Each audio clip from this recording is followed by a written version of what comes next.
All right, so if you guessed that we will be doing a build on the Gen 3, you are correct. It's going to be our 2021 Gen 3 Raptor that we've been building over the past couple years, really. We've done a lot of stuff to this truck now at this point. So you guys are going to be excited for this one.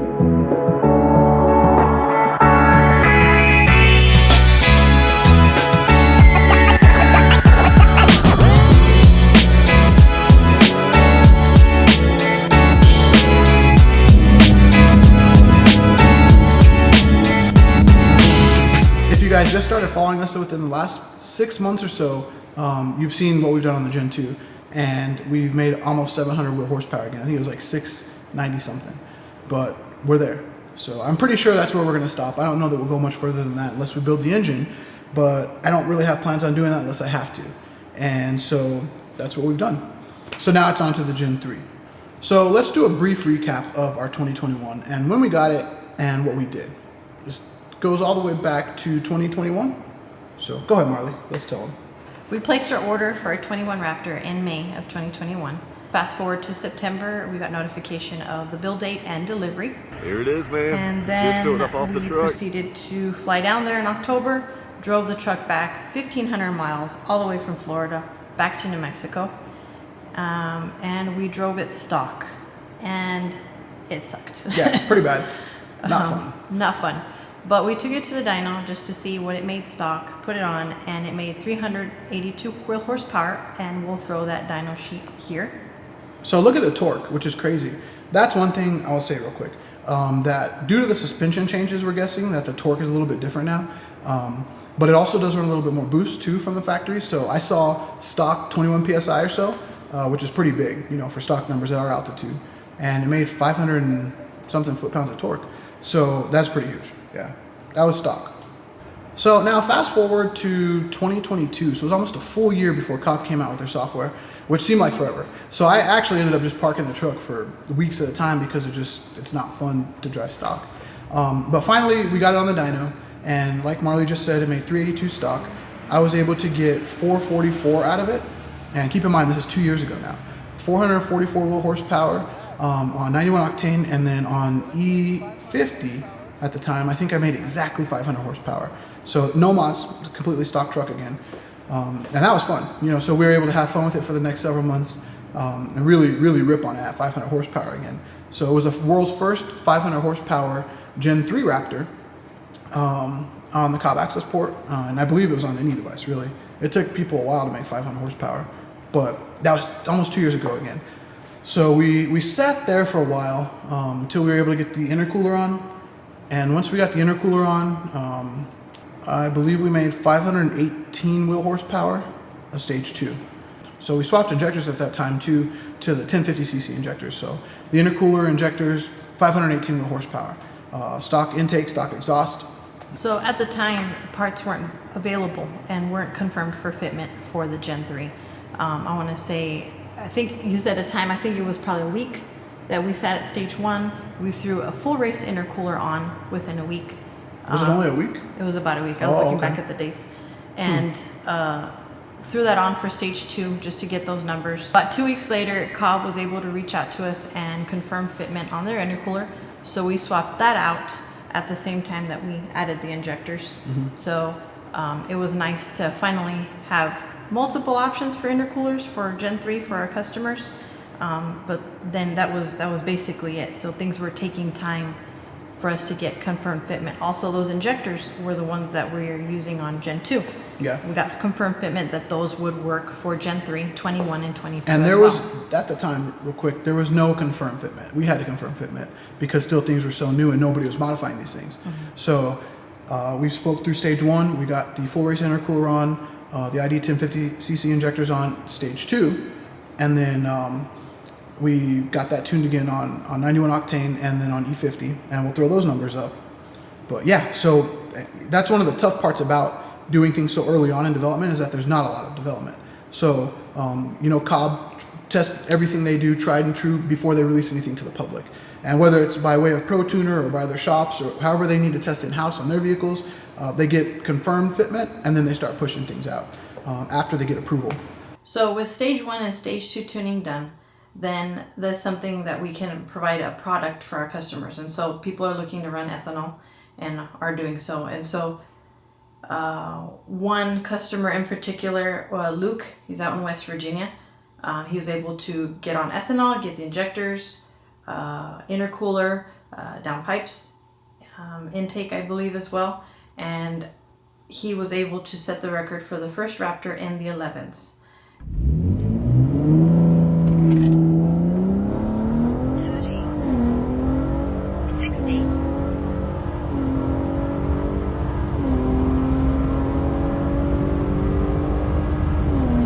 Quarter mile. And so that was pretty exciting and something that he was pretty happy about, and so are we. So we're definitely seeing really good results, satisfactory results from all the development work that we're putting in on the Gen 3, and that was the focus and that's the goal at every single step. All right, so now at this point in time, fast forward to 2023, CRP finally came out with turbos. And so we were able to get their stage 4 turbos on the truck, and we went back to the dyno again, and we made 545 wheel horsepower on E85. But again, that was a stock exhaust, stock intake. And so we put the Cobb intake on it, and SPD, Jacob at SPD let me know that they're going to be coming out with their catted alpha downpipes. So we were one of the first to test those as well. Suddenly the truck woke up. So it made 622 wheel horsepower at that point. So now we're really talking. Things about these stock frame turbos, you can only fit so much turbine and compressor wheel in there before it really starts choking up. And so because we're still on the stock manifolds, we weren't able to run a lot of boost. I actually tried to run over like 23, 24 PSI, and the truck lost power. And so we really limited ourselves on boost. I think we were at 22 and a half, something like that, before we could call it quits. So we made 622 at 22 and a half PSI, and we were done. So the truck has been there now for the past year and a half almost. It's been a little while. So we've been enjoying it, no issues. But now it's time to step things up. So we are headed out to get some cosmetic upgrades done, and we'll be taking you guys with us. So let's go.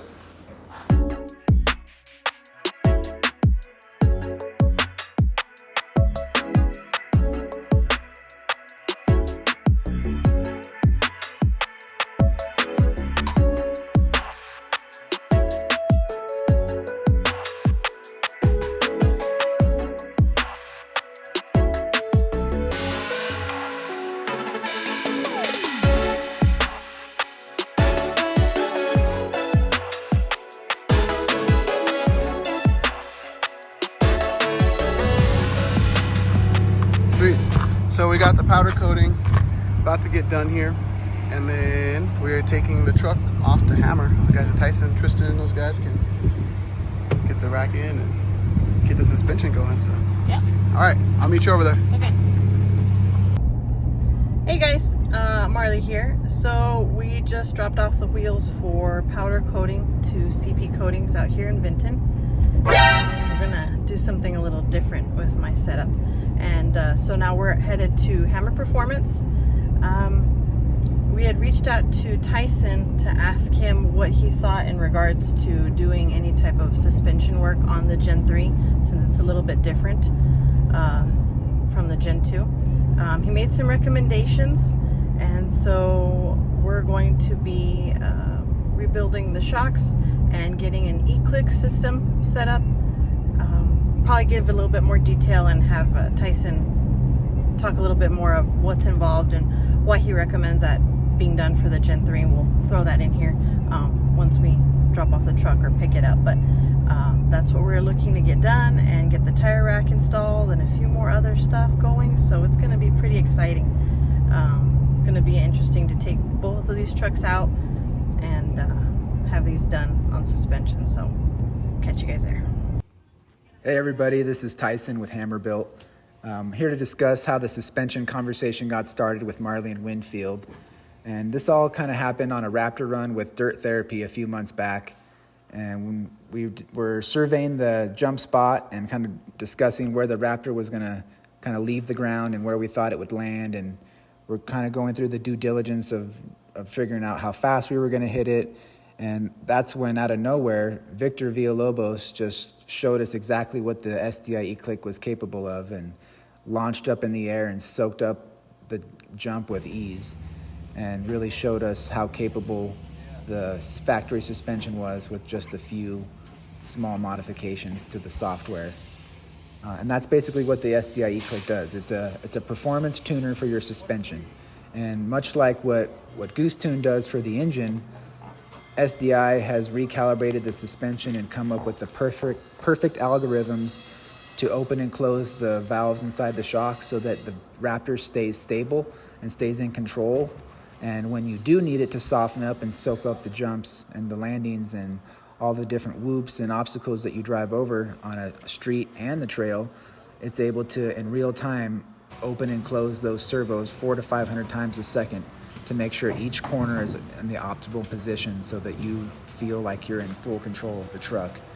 And if you talk to anybody who's driven with an SDI E-Click, they'll tell you that it's just an incredible experience to feel how much more control you are in of the suspension, and how you can really fine-tune the different modes and even get as specific as adjusting the pitch and the yaw, and how sensitive the brakes and the throttle affect the suspension system. So another thing that we needed to discuss with them is the internals of the shocks, and taking advantage of the rebuild that SDI offers that optimizes the shocks to work with their faster operating system. What they do is they specialize the flow of how the shock is reacting to the compression and to the rebound, and they're able to really add a lot more dampening and make sure that you can drive over the same obstacles with more speed and more ease than before. We're seeing about a 30% increase in off-road performance with zero compromise to street comfort with this system, which is very unique. Because in the past, you've always had to make some sort of compromise to daily comfort when you looking to gain off-road performance. So that's one of the most unique advantages that the SDI E-Click adds, is to the no compromise improvement in off-road performance. Hey guys, so we're at Hammer. We're just picking up the truck, and so as you all know, with the SDI E-Click system, back with like the Gen 2 Raptors, there was maybe some functionality issues with having that plugged in, as well as like having the cob access port. And so that was just one concern that we had putting this on here. But things are different for Gen 3. There's actually a module that's on the frame, and that's down below. And all you have to do is just disconnect that and connect the access port. And as you can see, it's flashing right now to flash your maps. So it's an easy thing to do. And of course you see here the SDI click says error, of course, because it's disconnected, but that will change once we reconnect that. If you want to do an update, you would disconnect that, turn on the update, do your update, and then reconnect it. So essentially the same thing. If you're using the cob access port, you know, you'd have those over the air updates turned off, and then update and then reinstall or whatnot. But it's a super easy process, and I'm really excited to see how the truck is going to feel off-road. So yeah. I don't have the tire pressure set like we would typically do on a run, so it's definitely going to feel a lot better the next time we do a run when I change that. But this is just to see how the truck responds and how we're doing.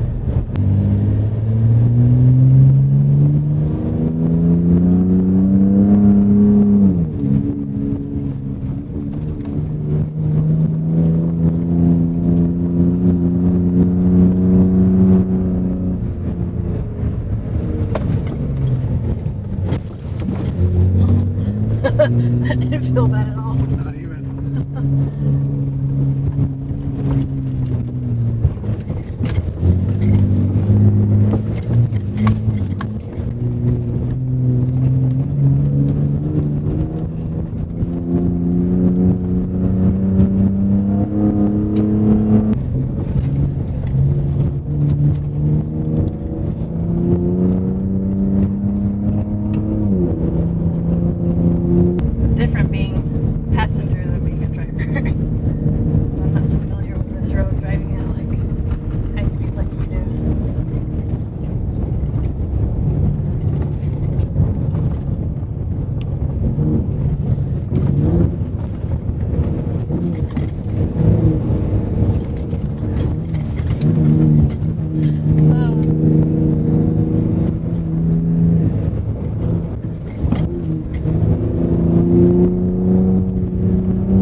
I just want to mention to you guys a little bit earlier in the video, we're explaining a little bit about the e-click.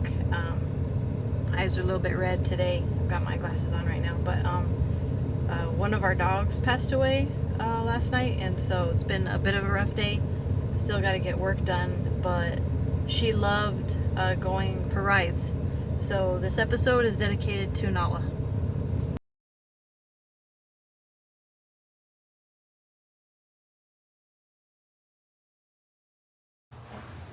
Welcome to Arizona.